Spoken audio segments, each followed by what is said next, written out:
Now, I think I've already seen this video before on my own, like a few years ago. But I do want to revisit it at least once, and that's exploring the wild world of DDR controllers, so that anyone who wants to play it on their own, well, at least you'll know what and what not to use. And this is made by Planet Clue, which we took a look at another video of theirs featuring that VeggieTales mat, which is very fun to see. Dance, dance, revolution! Of course, we gotta have the music.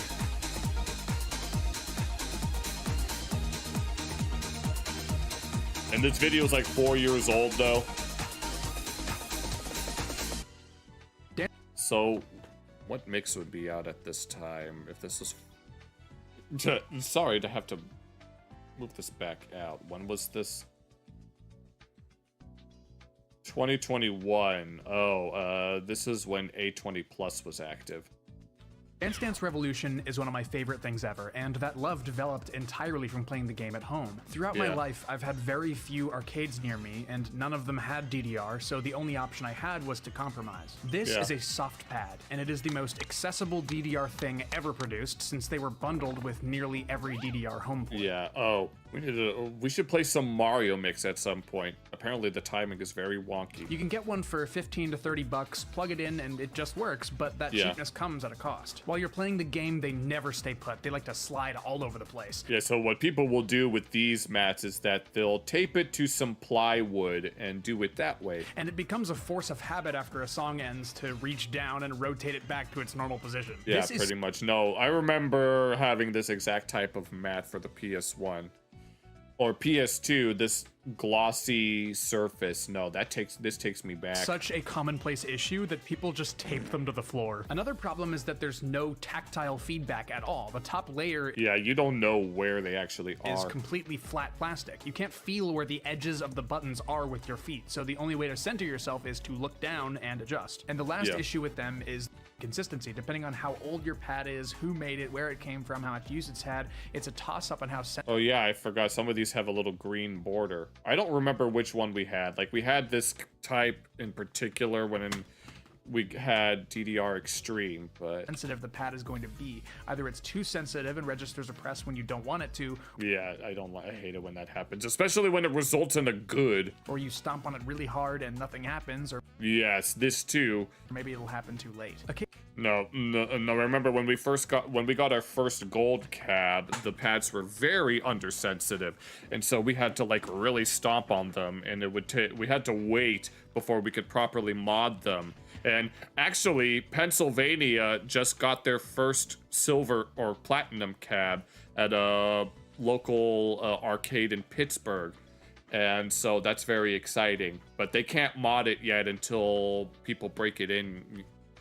Yeah, that's where I play at around 1. Here's hoping Dave & Buster's gets an upgrade. Occasionally, I'll stumble upon a soft pad that gets the sensitivity just right. Personally, I've had the best experience with official Konami pads, and the official ones are usually the go-to when it comes to pads. The Nintendo Mario Mix pad. But even in the best case scenario, yeah, but this one right here, my avatar's in the way. This one's not an official pad, but it is a convincing replica.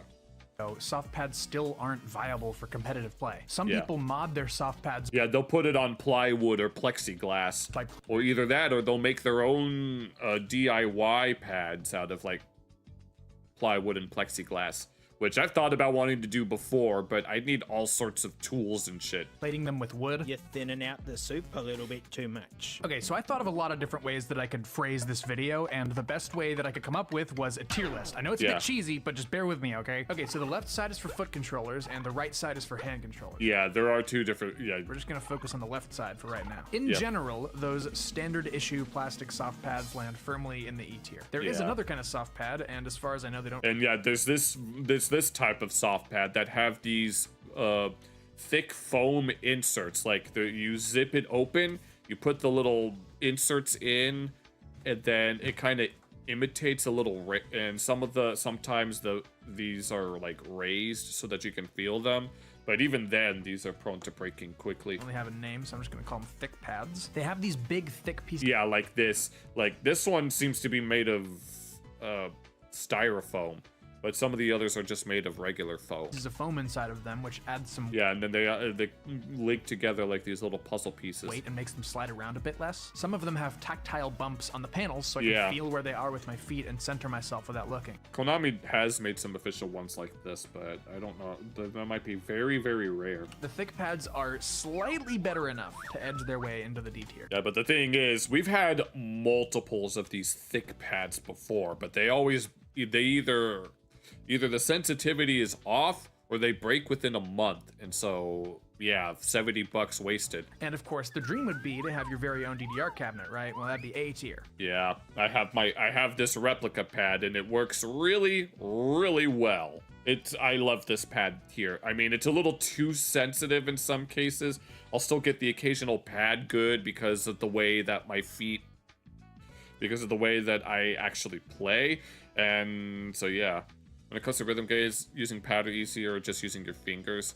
It depends on the game, though. Like, if you're playing something like Beat Mania or even Sound Voltex, then it would be better, like, to use, like, your fingers, obviously. But when it comes to DDR, it usually just depends. You've been used to using fingers. Well, yeah, I mean, you can play them with fingers, especially if, like, you're immobile or you have no use of your legs, but yeah. Oh, there's also one that, yeah, I just mentioned the one in Pittsburgh. Oh, I didn't know that there was one. I didn't know there was some in Las Vegas already. Oh, damn. No. Damn, they already rolled out a lot sooner than I thought. No, there's hope. No, I'm just hope. I mean, there's a white cab nearby where I live, but it's still running A20 plus, and I'm hoping, here's hoping that Dave & Buster's decides that they want to get the latest version.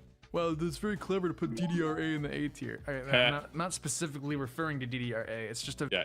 I know it's pronounced Ace, but shut up. It doesn't matter how it's pronounced. I mean, visual summary of DDR cabinets in general. Yeah, it's just a stock fit. It's just a stock image more than anything else. But why isn't it S tier? Well, I'll tell you. Okay, not all because they need. Yeah, they're not all DDR cabinets are made equal, despite being produced. It usually depends. And oh, let me guess. Oh, this must be the Raw Thrills X cab. Like. The Japanese, like, I think I've told this story before, but when DDR-X first came out, it was the first game to feature these high-definition screens with bigger cabinets and stuff, where the ones that were made in Japan were the same quality as they've always been, but the ones made in the US by Raw Thrills, who is a company that's known for making arcade games in general, were very, very shoddily made. And it was one of the reasons why DDR went on the downhill during the first half of the 2010s. And distributed by Konami themselves, they range in quality greatly. You can't just call Konami and be like, hello, I would like one Dance Dance Revolution, please. It just doesn't work that way. Yeah, I mean, like when DDR-A first came out, there was an exclusivity deal in the US between Dave & Buster's and Round 1, but ever since they announced the Platinum CAD, they have since opened it up so that any shop can like order or purchase one. So you're not going to get a new one. Even then, old used cabinets are difficult to get, expensive, and very bulky, but yeah, they usually go for, yeah, even these old standard definition cabs can go for like $5,000, and that's not even including the maintenance. Let's say you managed. Like you could get it. Like here, this up arrow is blue instead of pink. And who knows what the inside of this looks like. It could be all dirty and dusty. You need all sorts of cleaning implements. And you'd have to do all sorts of modding. And that's even more money. So yeah, it's an investment. To find one for sale. And we're able to drive out with a truck to transfer it home. It doesn't just end there. And you need a big enough house to be able to store it, and you don't want to store it in an upstairs. You'd want to like my pad here is in the basement, so yeah, it's the best place to put it since you don't have to worry about the house shaking or it falling through the floor or anything like that. You gotta find a place to put it. Yeah. It's gonna need to be cleaned and repaired. You spent the $50 Supernova machine restoration. I've seen this video before. There's maybe even a couple thousand on this thing, and you're no. Oh, look at all of this dirtiness. Yeah, this takes a lot of time and effort, but if you could get it the way that you want it, then it'll be worth the investment. Still gonna have to buy some replacement parts. And when it's I hope that one day I'll be able to get my own actual machine so that I can play any of the games, like, legitimately, at least to a certain extent. I don't want to just play them on my PC because that would be... the legality is ambiguous in that case. But if I would much rather at least play on official hardware. all said and done, unless you want to mod it, you are still limited to only playing the songs that were originally on that cabinet. No more, no less. No, I mean, it is possible to, like, switch the games out, but different series of games have, like, different hardware behind them. Like, the first, like, 5 mixes have one version of the hardware. They call it the System 573. 573 is Konami in Japanese, which Konami, go figure. And then they used a modified version for Max Extreme. The Supernova games featured a modified PS2, so you need one of those. And then starting from DDR-X onwards is when they started using Windows XP embedded. And then from DDR-A onwards, they switched to Windows 7 embedded, and it's still running with Windows 7 to this day. What a lot of people that are in this situation would do is they'll separate the pad from the cabinet and then mod the pad so they can plug it into whatever they want, like a PC. Yeah, that's something that's possible. Or some sort of adapter box, and then use that instead of relying on the cabinet. But you'd have to do all sorts of wiring to get that working. If you're willing to put in the time and the energy, then it is a really good option. The end result is fantastic, and it deserves to be this high on the list. Yeah, I'm just glad I have this replica instead. It works just as well. Although, I still need to mod it to my liking. My feet still get caught in the corners. But it just doesn't deserve the S tier because it relies on external variables that you don't have any control over. So the middle ground between an arcade cabinet and a soft pad would be homebrew pads. Yeah. They're made by fans with... Yeah, I know. Yeah, there are little homebrew kits that you can purchase. Like, this one website allows you to purchase a kit that allows you to make replicas of a particular brand of hard mat known as Cobalt Flux that had since been discontinued because I think the company that made them shut down, I don't actually remember the context exactly, but the Cobalt Fluxes were considered the best hard mats available on a budget, and they stopped making them, but now you can just make new ones. Or you can make them from scratch, which is really cool. No intervention from Konami, but because they're homebrew, they're made to be tweaked. You have to be... Yeah, you have to make sure that it's very particular and to your liking. Prepared to DIY when something goes wrong. The Cobalt... The thing... he's about to talk about the Cobalt Flux now, but the thing for me is, like, when it comes to whether or not I need to fix something, I don't usually like wanting to fix something with the pad while I'm in the middle of a session because I don't want to lose my energy or my stamina or anything like that. So I'd usually wait until either long before I get there or I'd wait until after I'm done playing. But I still gotta work on my pad. It's still gotta take a little while. But yeah, here he's gonna talk about Cobalt Flux. Flux is very well liked by the DDR community, but it is constantly out of stock, and trying to find a used one is very difficult. Yeah. The L-Tech pad. Okay, now these are the ones these are basically the new Cobalt Flux. The L-Techs are really nice for if you want something that's durable and built to last, but you're also on a budget. These are really good. In fact, we have one over here, like on the side of the wall next to my desk, which it's just sitting there. It's not really doing anything since we already have this one. But if you're looking for something on a budget, but you're willing to spend the extra money, then the L-Techs are a really good investment. Are always in stock, but they're manufactured in Poland. Yeah, that's the downside, is that they're made in Poland. Like, they technically go for like $150, but if you wanted to ship them like to the US, among other places, then the shipping is going to be an extra $150. So you'd have to spend at least $300, including shipping. So if you're American like I am, be prepared to pay hundreds of dollars for shipping. I'm speaking from experience, of course, because in order to... Although apparently the bar is kind of, it is whatever. You'd Yeah. To get one, I had to spend around $650 in total. Oh, Jesus. No, they have different versions of this pad. They have, like, some that are more, like, the highest quality, and then the others that are more standard quality. If you wanted the higher quality stuff, then you need to, yeah, you better hork over the cash. So the LTech pad, was it worth it?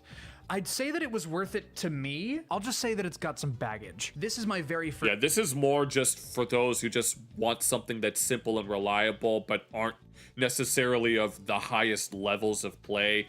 Like, you could probably clear at least some boss songs, but not all of them. This is just for those who just need something that's decent. First DDR hard pad. I've never owned one before, and for the price I paid, I was a little disappointed. I justified the high price tag because I foolishly thought this would be endgame. I have a hard pad with a handbar, just like the arcades. But the reality of it is that it just made me want a real arcade pad even more. Because the LTech pad is very homebrewy. You have to do... Yeah.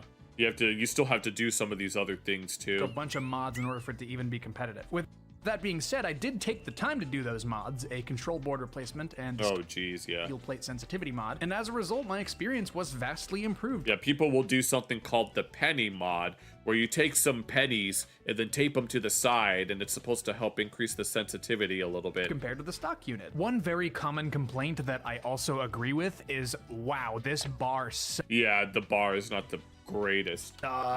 Granted, the bar that on my pad, on my replica pad, wobbles a little bit. I might need to tweak it some way, so yeah. So that's still something to keep in mind. I do not like this bar. It wobbles all... No, it used to be that I would have one of these types of pads, and then we would use a chair to play.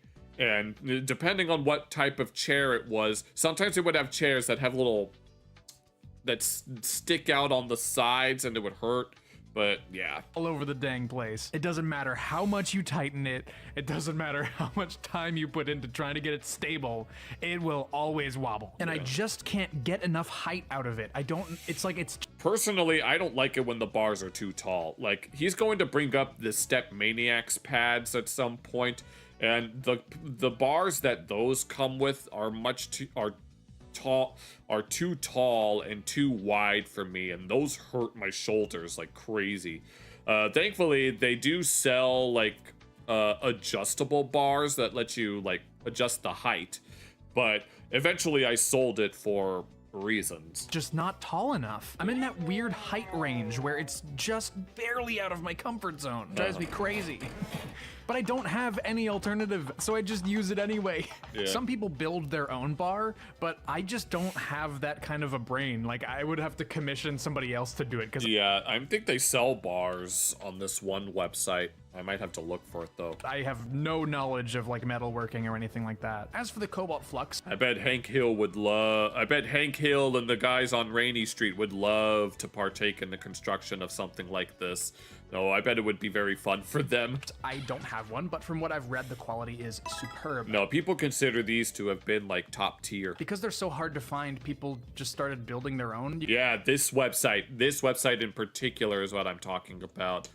It would take a long time to complete, but this website has a lot of DDR parts that you can just get on demand. You can buy pre-made kits to build one, and if you're American, it'll only run you about $300. Yeah, something like this. Including shipping. It's not exactly a Cobalt Flux, it's just modeled very closely after one. If you're willing to put in the time to building it, that's genuinely a really good price. Honestly, the Cobalt Flux and the LTech are pretty comparable, but yeah, they're very similar to each other. I'm gonna give the Cobalt Flux the win on this one because it stood the test of time so hard that people are still modeling new pads off of it to this day. Right. B tier, and the LTech is gonna go in C tier. Before we get into what's better than a DDR arcade cabinet, yeah, I think I know which one he's going to talk about though.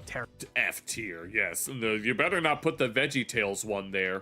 If you've been Googling around for Oh, wait. I think I know which ones he's going to talk about. DDR pads, you've likely come across DDRgame. Yes, this website. These are all like, I think a lot of these are made in China or something, but these in particular, they have so many different like models and shit. Like, they have quote unquote like high impact metal pads that when you actually try to get one, they break within a month. This particular brand is very infamous for having all of these that just break. I actually have a DDR game thick pad, and it's surprisingly good. It's my go-to pad when I want to play DDR on the PS2. But I'm not convinced that they made any actual design changes to make it better than an official pad. I'm confident that it's just a matter of... Yeah, to keep in mind, it isn't licensed. They ripped out... No, the only difference that they made is that they switched the colors of the up, down, and left, right. And even the select start is different colors. And obviously, they can't really do this, per se. Age. It was manufactured brand new within the last few years, and it's being compared against soft pads from the early 2000s. For DDR games soft pads... Yes, and they have all of these other ones that they all break in a month. I've purchased a few of these, or we've purchased a few of these, and they all break in a month. I can't help but recommend them because they're still making new ones. Konami gave up on that long ago. Yeah, this is we stopped making like console games. As for their hard pads though, if you look at their catalog, they are absolutely beautiful. Yeah, they look nice. I mean, these are some really nice looking pads, but... And I think this is one of the ones that was featured in that Drake and Josh episode, but they're, made in China, carcinogenic, 7-minute warranty. Oh my god, yeah, pretty much. But no, don't let it's one of those, these are the looks can be deceiving type of things. These look nice, but that's it. They look nice. They're not the highest quality, like, at all. These price points are realistic to what... Yeah, Iron Master, $800 for...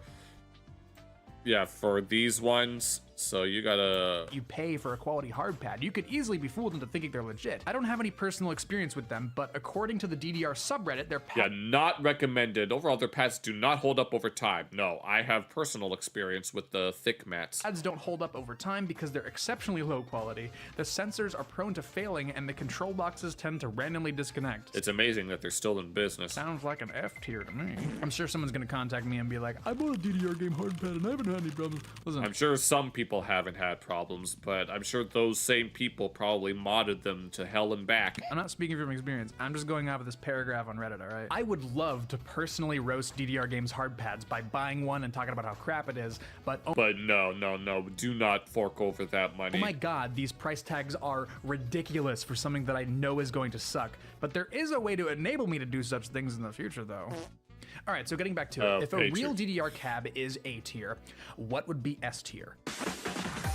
Yeah, this is the Step Maniacs or SMX stage. They look amazing. If you could use one, you can have a pad like that, like living in a room. Yeah, but don't buy that brand. Don't buy DDR game. You're better off just buying an L-Tech.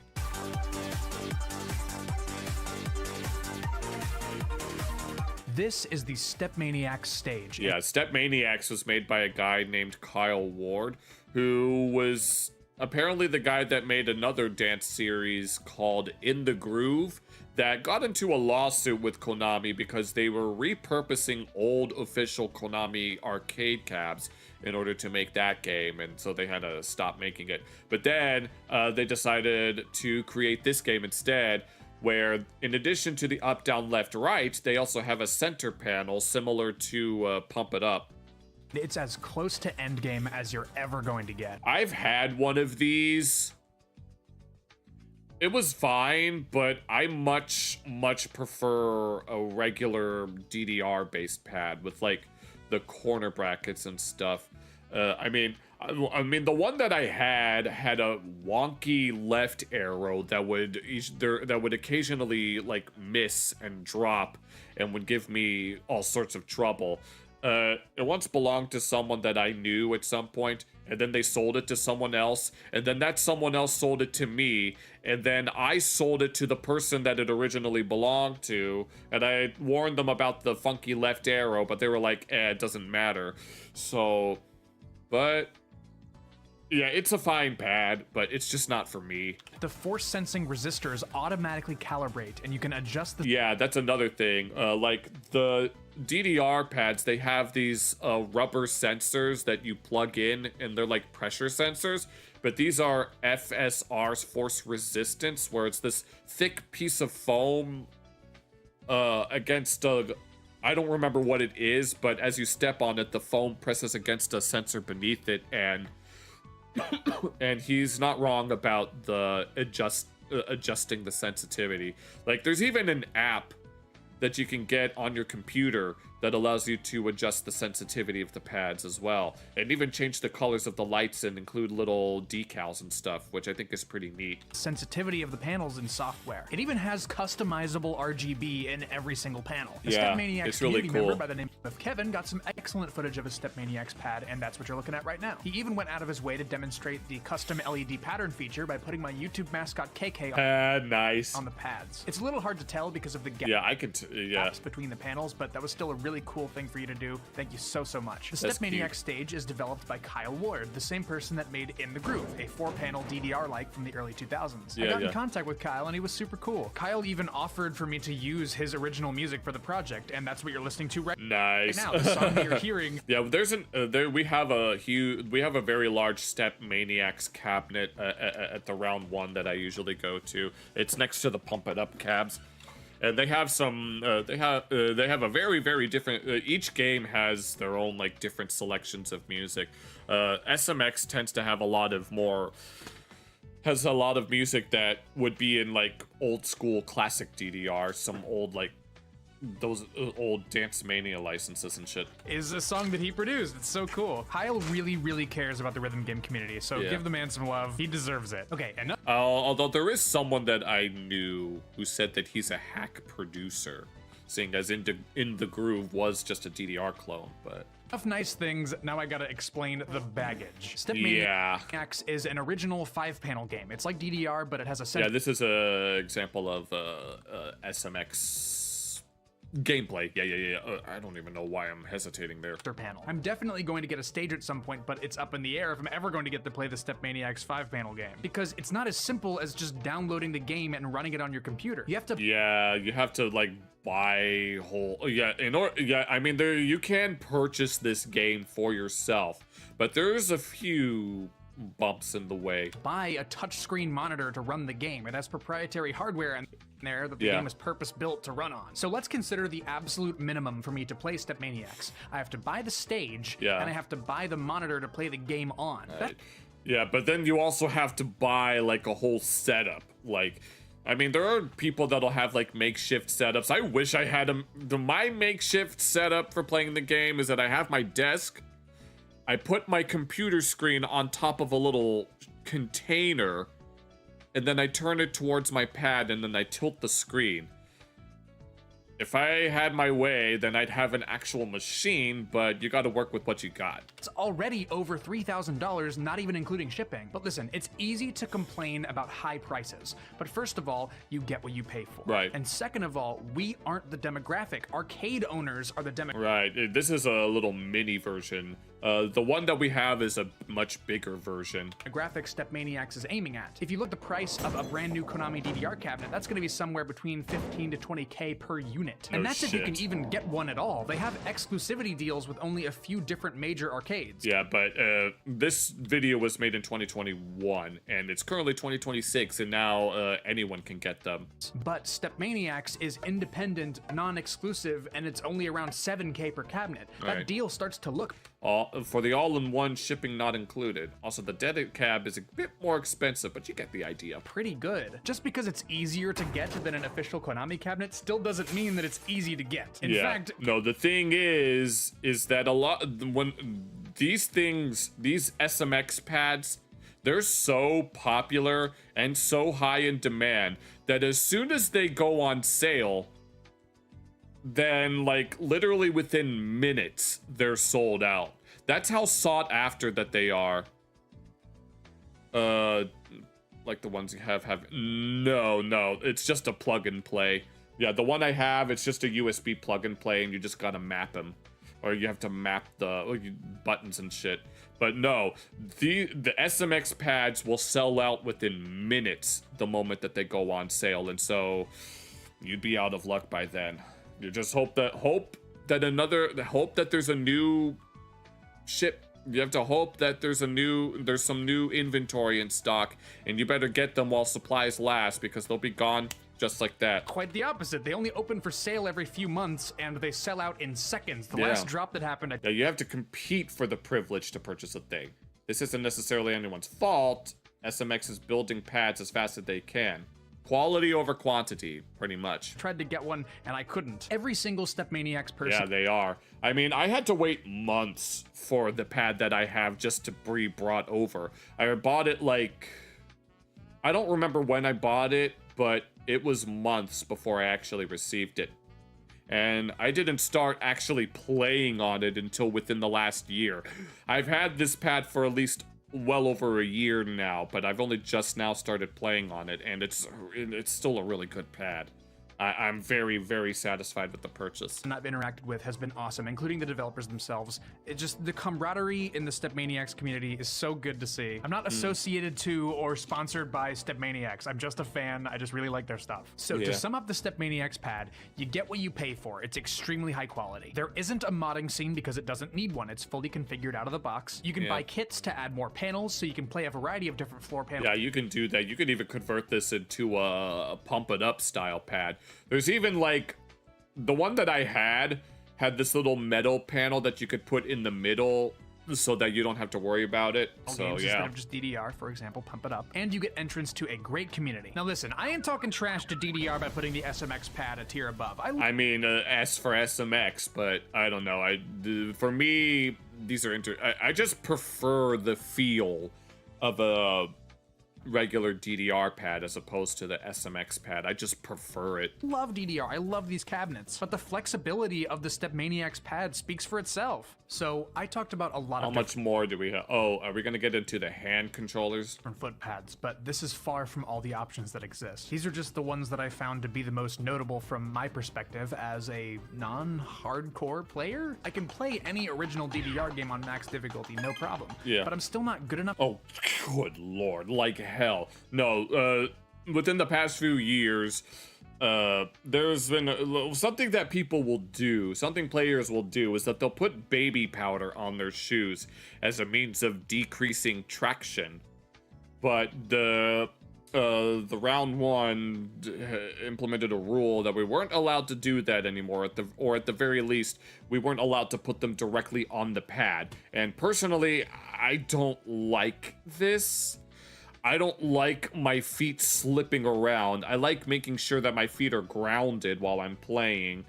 Like, I know it's for, like, speed, among other things, but I just don't vibe with that. To play something like Stamina, which is DDR, but with long, unbroken streams of arrows at a... I really should be practicing stamina type charts, which is stuff that you would find in the groove as a means of helping myself out.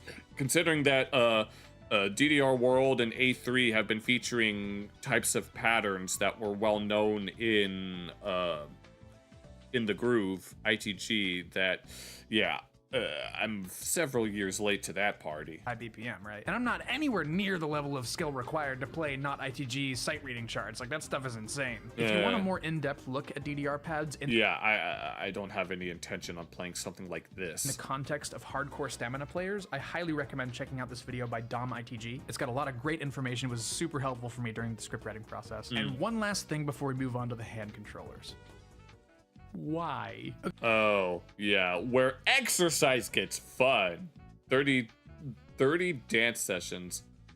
I vaguely remember this. Okay, so in preparation for this video, I was searching Dance Dance Revolution on eBay. I saw this, and I immediately wondered how that could possibly work. I've seen DVD games where you can, like, move a little cursor with the remote, but there's no way that they could make a rhythm game with that concept, right? Did they make a DDR pad that uses infrared, like a TV remote? Like, how does it work?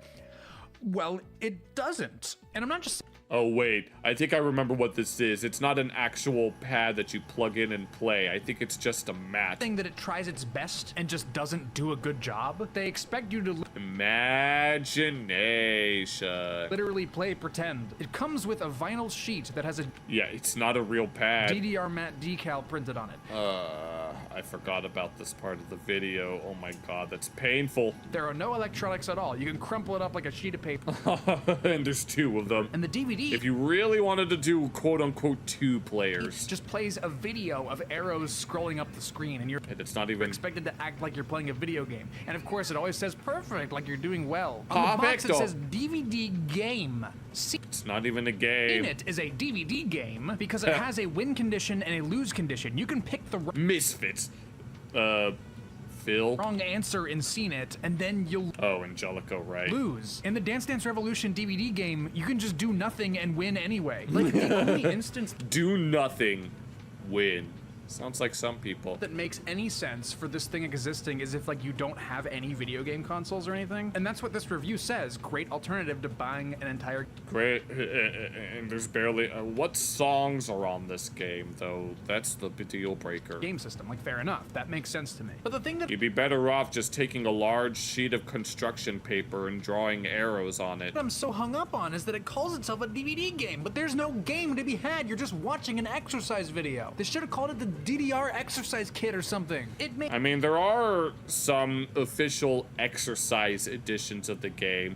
I know that there's several that were released in Japan. be $16, but using It's at the stop category. It's not even F tier, because at least in F tier, those are playable, even if they break in a month. This is just stop. my imagination is free. Mission complete. Let's go. Okay, so let's take a look at the right side of the tier list. Okay, playing with your fingies, your fingers. I know that Pinnacle mentioned playing rhythm games with, like, fingers and stuff, so, yeah. If you want to practice during travel to keep your skills up, I guess, but what, you're gonna bring your... I guess you could put it in a laptop, but then again, this laptop that I have here doesn't have a DVD player. I'd have to buy an extraneous add-on to get that working. Let's say you don't have any DDR pads, but you do have a PlayStation and a copy of the game. What are you Yeah. gonna do? You just gonna use the PlayStation controller? Yeah, you can do that. Yeah, I mean, I don't see why not. It really isn't surprising that there's an entire subsection of the DDR community that plays the game with their hands. Yeah, you can do that. Yeah, I mean, you can also use a keyboard if you're like playing something like Stepmania. It's all about accessibility. Good keyboards are less expensive and easier to come by than good DDR pads are. Right. Friday Night Funk Oh yeah, Friday Night Funkin'. success is due in part to its accessibility. It's free. All you need to play it is a computer. Even though mechanically it's an experience identical to playing DDR with a keyboard, the game is so much more than just its mechanics. Dance Dance Revolution is Yeah, and then you can play Stepmania with a keyboard. the same way. Even when you take away the gimmick, it Oh, imagine doing this on your feet. still has insane I probably could do this. appeal. Even Konami knew this, and they wanted to encourage alternate control schemes, so they manufactured and released an official DDR hand control. Yeah, this is the official one. Yeah, and that also... Yeah, and you could also take into account maybe someone has no use of their legs, or they're paraplegic, or maybe they've suffered an injury, and so this is the next best thing that they can do. I love this thing. It's just awesome. I even tried to make it look like a real DDR pad. It's great. The only Yeah, thing this is even set up for DDR solo if you wanted to do that.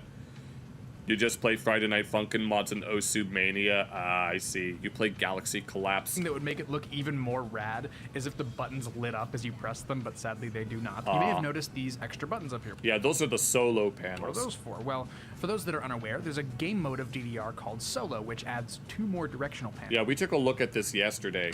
Up left and up right, and this controller is Yeah, and there's also 4th mix versions of solo as well. designed to support that, and that kind of rough. Yeah, shout out to 8-Bit Games. Yeah, you were told your keybinds are so whack. Yeah, one of your friends uses number pad. Oh, Lord. Whenever I'm playing DDR on my keyboard, or Stepmania, I use D, F, J, and K. When I first got this controller a few years ago, I was pretty down on it. Yeah, like, this would be D, that F, J, and K, because that's just how it lines up. And I could probably do something similar if I ever wanted to play something like Sound Voltex or 2DX. I didn't like how square the buttons were and how the D-pad was so far apart. But as I used it more and more, I really started to come around, and this is my I favorite see. way to play DDR on PlayStation. On a normal controller, you can't press two Oh yeah, that's something that you gotta take into account, so jumps would be awkward. opposing directions on the D-pad at the same time, but obviously that issue is resolved with the DDR controller. You can press left and right at the same time with your thumb. I can't imagine you'll be in that situation super often considering the low difficulty of the PlayStation DDR game, but you can do. Yeah, But overall, not bad. I had a pretty good time with this controller. For sure it goes in B tier. And since it's basically just a PlayStation controller but meant for DDR, naturally the original You've been using ASJK. You find it more comfortable.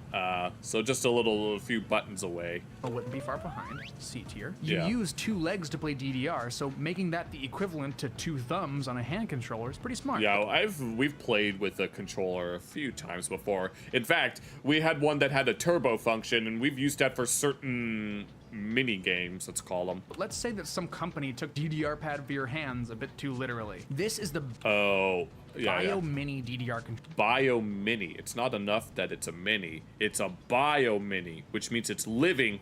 And wow, there are a lot of problems with it. How are you supposed to position your finger? Oh, I see. That's what he's implying. Like, I was thinking you hold it with both hands, but no. This is like SpongeBob in that one episode where he was all like, it's all about finger strength. And if there's one thing that they have plenty of down there in Bikini Bottom, it's finger strength. Fingers on it. I guess what they intended is for you to do finger legs like on a tech deck, Oh God, wait, no. Imagine doing Valkyrie Dimension with this. which I guess is And you're just 2 fingers. Yeah, level impossible. fine, but realistically, I want to position Yeah, my that's fingers how you would want. That would seem more natural. like this using 2 hands. And even then, after a while, my fingers were so strained from the awkwardness of the controls. The buttons themselves are okay, they're serviceable, but dude, they are loud. They click like crazy. It's like you're slamming on a typewriter. I'm hacking. Let's go. I'm hacking. The best thing about this controller is how it looks. The arrow Yeah, panels it looks pretty cool. have these brushed aluminum plates on top that give them such a uniquely luxury feel, and the buttons glow when you press them. Always love that. Very pleasing. The Bio Mini controller is kind of cool actually, but like Yeah, I mean, you could also get the same effect with like using the number pad on the side of the keyboard, using 8, 4, 6, and 2. It says down here.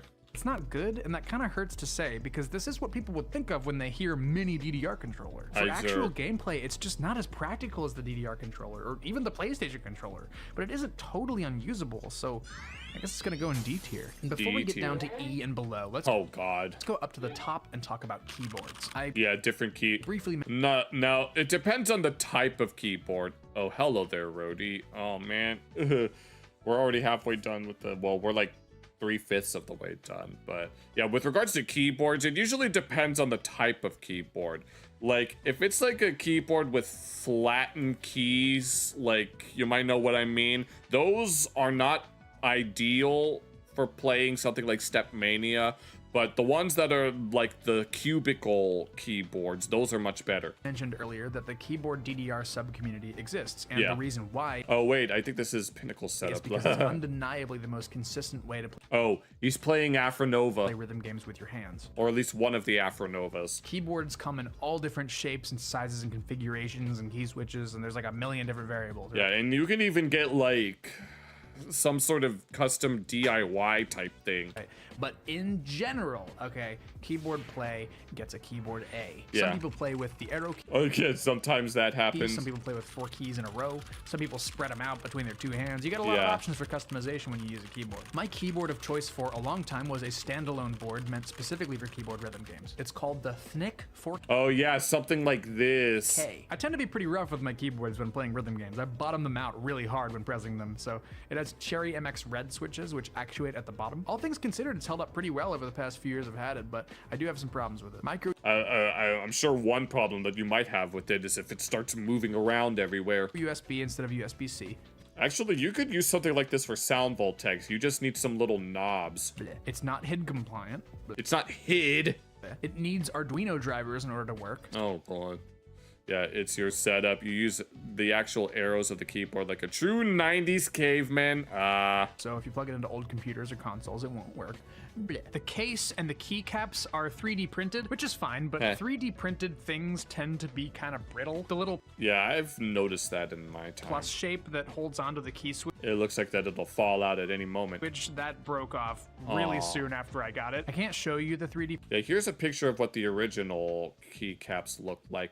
I think they were intentionally thin so the RGB lighting can go through. keycaps because I threw them in the trash like 3 years ago. I replaced them with better keycaps and all was well. Other than that, not bad. They also make some keyboards that have touch control. Oh, even something like this as well. Red switches are good for rhythm games. Yeah.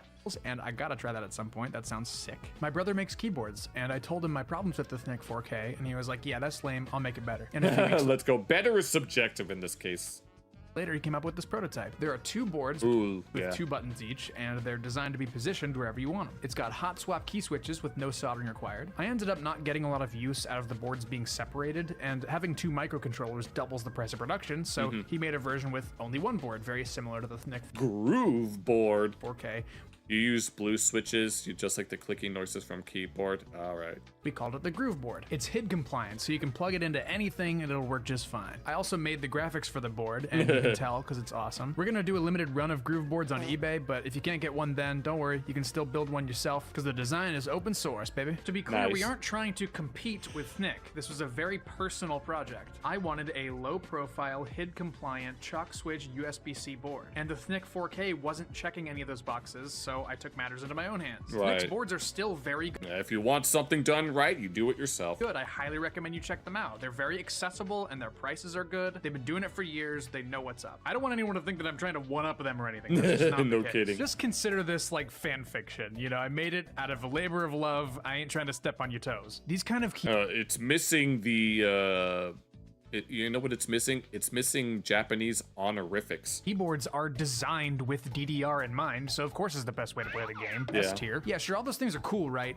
Pixel kitty But what if I cat. want to play DDR on the bus on the way to school? Not to worry, Konami thought of that, and Oh, they had Game Boy versions as well. They had like little chiptune remixes of songs. they put Dance Dance Revolution on the dang Game Boy. And you have this little plastic thing you gotta clip onto it so you can have DDR buttons. Okay, as ridiculous as this is, it's kind of awesome. It's really charming to hear classic DDR songs in chiptune form. I'm your. Let's not get copy claimed. So, green, black, and blue make the colors in the sky. The plastic Just like that. It's cute. buttons are a little inconsistent, but honestly, they did their best. I like DDR-GB a lot just because it's so This thing. weird that it exists at all. It's definitely not good. So E tier. Yeah. But I don't have a Game Boy Clue. Oh my god, you're so whiny. Fine. Will you stop complaining if I show you the DDR LCD? Oh, I forgot that this was a thing too. They came out with a product called the Classic Mini, that is based on where the game.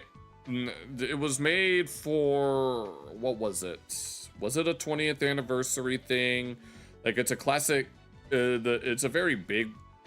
I don't exactly remember what it is, but it's like this miniature replica machine that where you could actually plug it into your computer and play that, and it's got like a bunch of songs from Third Mix specifically. Game where the music sounds like it was put through a blender 3 times.